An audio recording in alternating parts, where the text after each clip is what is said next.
ուժեղ Հայաստան, ուժեղ մարզեր։ Երբ խոսում ենք ուժեղ Հայաստանի մասին, սովորաբար պատկերացնում ենք հզոր բանակ, զարգացած տնտեսություն,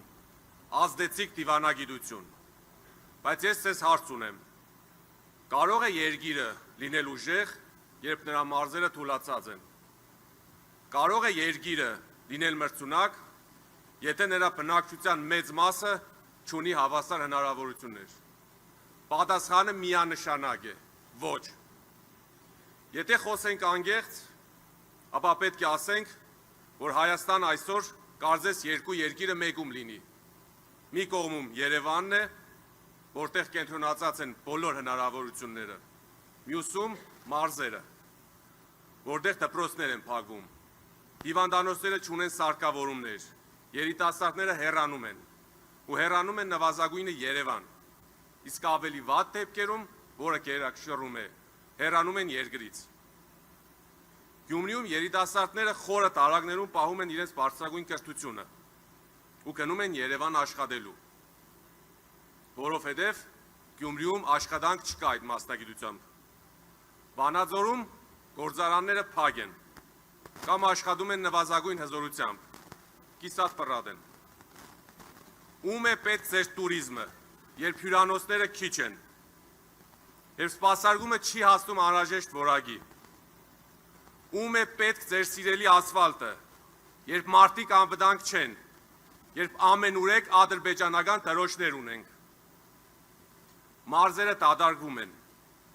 իսկ երկիրը թուլանում է։ Եվ ամենավատը, մենք սովորել ենք դրան։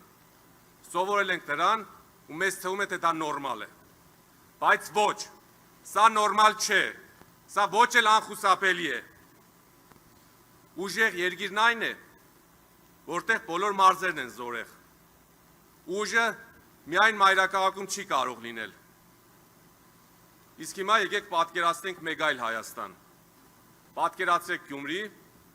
որտեղ երիտասարդը կարող է ավարտել համալսարանը, գտնել աշխատանք իր քաղաքում, բայց երևանյան աշխատավարձով։ Պատկերացրեք Վանաձոր, որտեղ 5 գործարանները վերականգնված են, արդիականացված են։ Ստեղծվել են նոր արտադրություններ,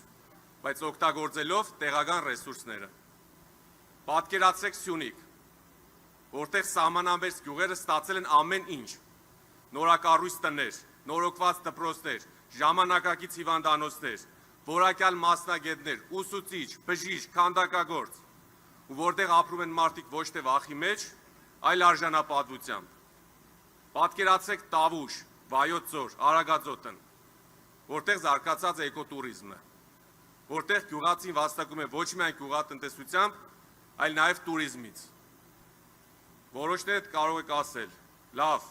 բայց դրա համար մեզ շատ փող է պետք։ Մեր երկիրը չունի այդ ռեսուրսները։ Իսկ ես ձեզ կհարցնեմ, ի՞նչն է ավելի թանկ՝ զարգացնել մարզերը, թե կորցնել երիտասարդներին։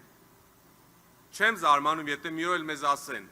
թե դժգույն ու դժբախտ մարզեր են, քաղաքներ են, եկեք միանգամից դա էլ հանձնենք Ադրբեջանին։ Դա մեզ սազական չի։ Երբ մարզերը զարգանում են, տնտեսությունը աճում է,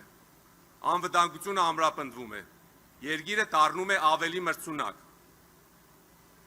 Ու ևս մի կարևոր կետ. մարզերի զարգացումը չպետք է թելադրվի միայն Երևանից։ Մարզերի զարգացման ու կառավարման մեջ կարևոր են հենց այդ մարզերի մարդիկ։ Նրանք, ովքեր ապրում են այդտեղ, ովքեր գիտեն իրենց խնդիրները, ովքեր ունեն իրենց լուծումները։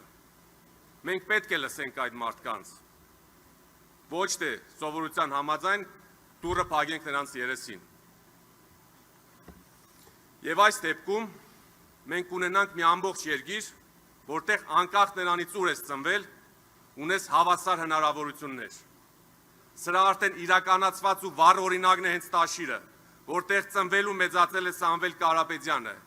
եւ մինչև օրս իր հմուտ կառավարման ու սրտանց հոգատարության շնորհիվ իր բնակավայրը չի դադարվում, այլ ընդհակառակը շենանում եւ շենանում է։ Մենք պատրաստ ենք Սամվել Կարապետյանի ղեկավարությամբ կատարել այս աշխատանքը ողջ Հայաստանի համար։ Մենք կօգտագործենք տասնամյակների ընթացքում աշխարհի տարբեր երկրներում ձևավորված նրա գործարար կապերը կխաթարենք, որպեսզի ներգրավենք ներդրումներ, կառուցենք ու զարգացնենք տնտեսությունը եւ խթանենք աշխատատեղերի ստեղծումը, Հայաստանը կլինի ուժեղ եւ մենք կանենք դա միասին մեր ձևով։